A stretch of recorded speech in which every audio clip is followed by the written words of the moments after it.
Okay, so we get to the last part of this chapter on culture, people, and history within the state of Texas. And so this is part three then. Okay, some of the things that we're going to be talking about, or the learning objectives, are we're going to be talking about population growth and how Texas has grown and how it's grown. What kind of demographics does Texas have, in other words?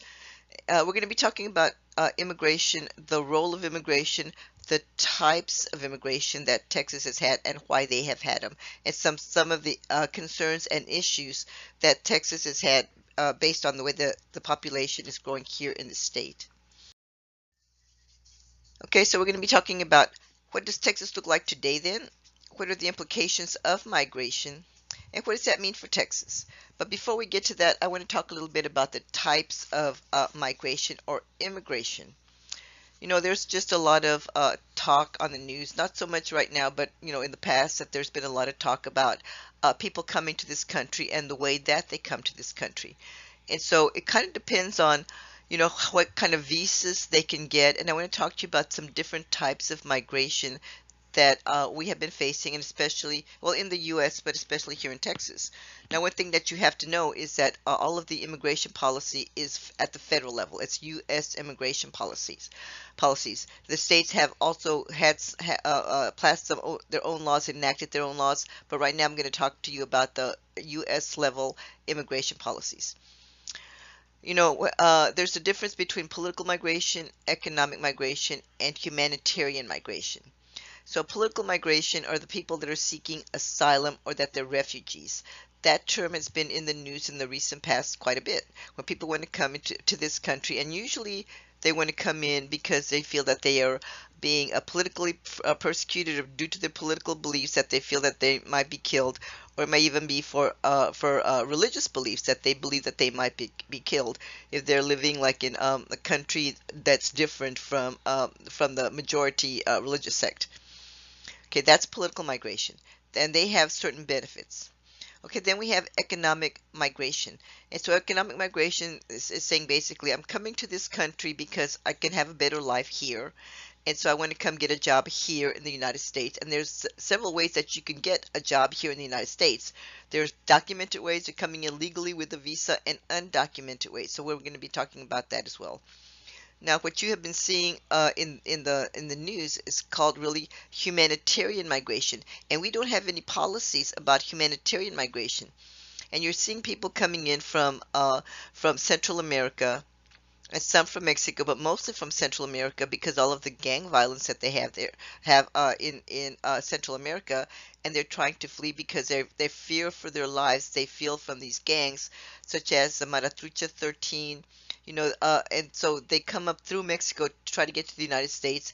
And as they're making this journey, they're having to deal with all of the cartels and all of the narco violence that they have, and the narco terrorism that they have there in Mexico. So they're coming up here for humanitarian reasons. What they're doing is they're trying to seek asylum. They're trying to become refugees. Okay, so I just wanted to tell you that that's the difference between the types of migration. So I'm going to be kind of tying all of these in together for you.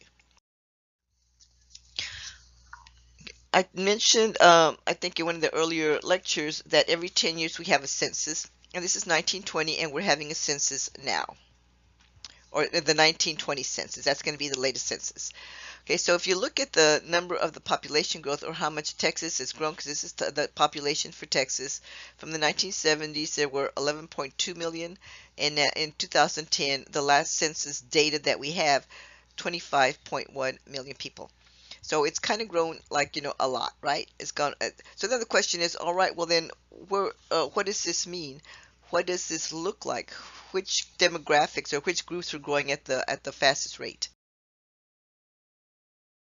So now we're going to look at what Texas looks like based on the 2020 census. So Texas has grown and it continues to grow. As of the 2020 census, the population in Texas was 29,145,505 people that live here in the state of Texas. And this represents a 16% growth rate. Now, when you break it down by the different demographics or the different ethnicities and the races, you're going to see that there's been an increase in the, or there's been in the majority minority here in the state of Texas, and it's been coming for some time, and you can see it in these numbers. So in Texas, the Hispanic population is around 41%. The white population is about 37%. The African American non-Hispanic population is 13%, and the other non-Hispanic population, which includes Asians, Native Americans, and those identifying as mixed races, is 13%. But I also have to tell you this, that the 2020 census, the way that you were asked to identify yourself was not at all apparent. So take this one kind of with a grain of salt. I mean, it's within the range, but these may not be exact figures because the census itself, or the way that it was set up, how you identify yourself, people were saying, well, I don't know how to identify myself because there's too many categories, and it's hard to say exactly which box am I supposed to check.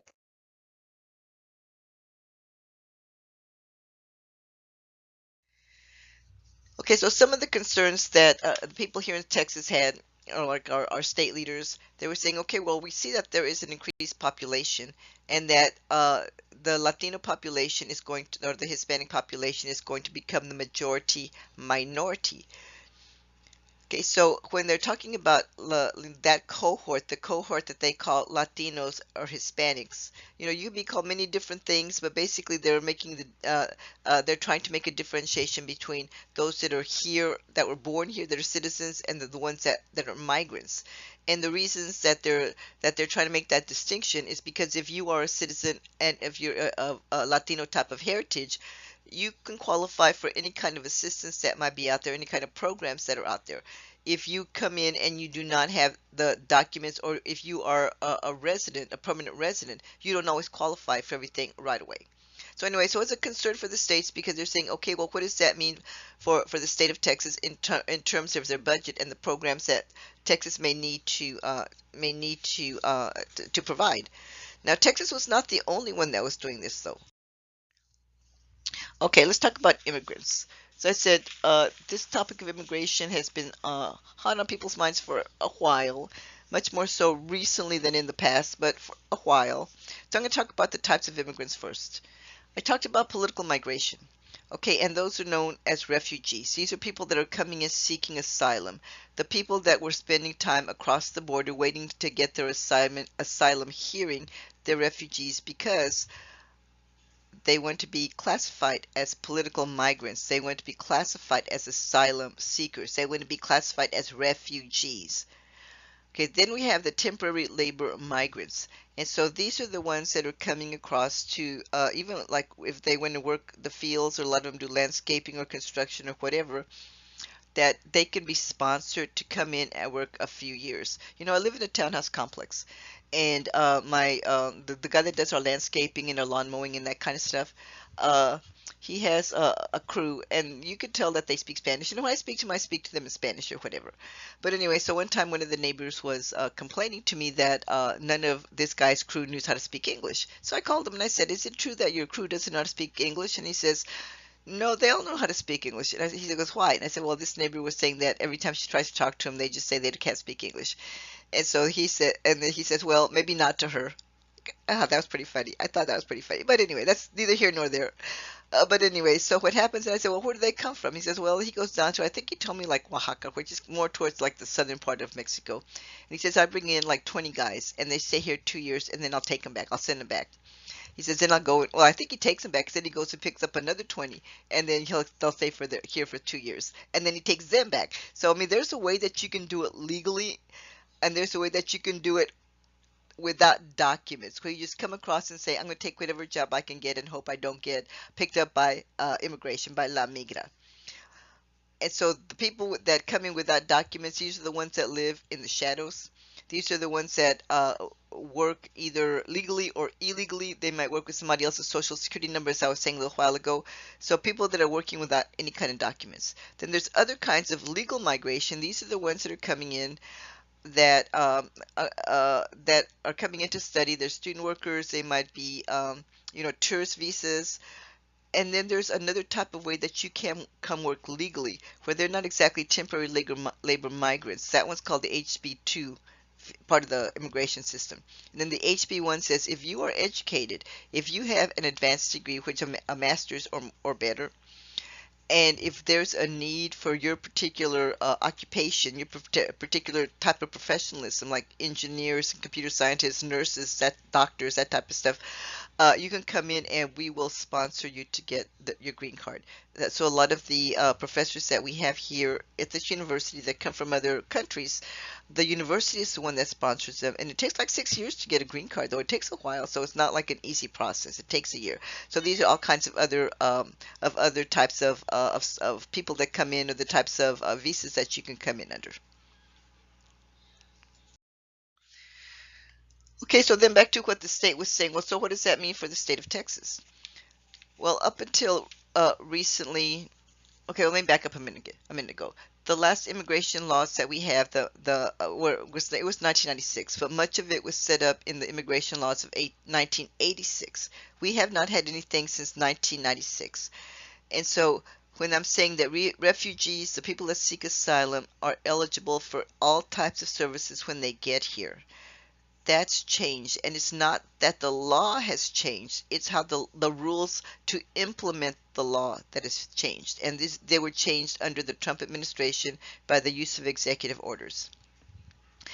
Now, the way that he has it set up, he's saying, I don't want them to be eligible to receive any types of services. There's a lot of lawsuits going on, and so they probably will be going on for long periods of time of how this immigration law, how it should be interpreted, and the power of what the president can do under this executive order in the way he's trying to implement the immigration policy. It's not a settled deal. It's not a done deal. Let's put it that way. It's not a settled deal. Now it comes to permanent resident aliens. Those are the ones with the green cards. Uh, these people are not eligible for services for like 5 years after they get the green cards. Now, right now, the rules again are being rewritten for the resident aliens as well, where they're not being allowed to apply for public services either. That's kind of what the rules that are being proposed. And even if you're a resident alien and you've been vetted and you've been here for 5 years, 10 years, 12 years, and if you commit some type of crime or felony or whatever, they can also deport you. So, all of these rules are kind of like subject to change depending on which president is in office, what his administration wants to do. There's a way to do it, and you go through the administrative process, and so they can be challenged. And so the way that you challenge them, it's in the courts, and that's where they are right now. Now, the last one, the illegal migrants, the undocumented. These are the people that, they fear that they're going to be deported. They're not going to seek any kind of public assistance because they don't want to call attention to themselves. They're qualified for nothing, and they don't really want to be exposed. That's why they will they want to live in the shadows, so they want to remain in the shadows. Again, some of the rules have been changed where if they're showing up to go to their immigration hearings or whatever, they're being arrested and deported at that time. So again, this is part of the rules that have changed, that again they're being challenged in the court system right now. Oh, and one of the biggest changes that they have had in immigration policy is that immigration, like if you came over without papers, undocumented, it used to be a misdemeanor. They changed that, and this was like a substantive change, and now it's considered to be a felony. So anyway, so I'm just telling you that's where it stands right now. Uh, for as of right now, the immigration rules have been changed, where no one is qualifying for much of anything at all. It's being challenged in the courts. Okay, and that concludes this particular part of chapter 1.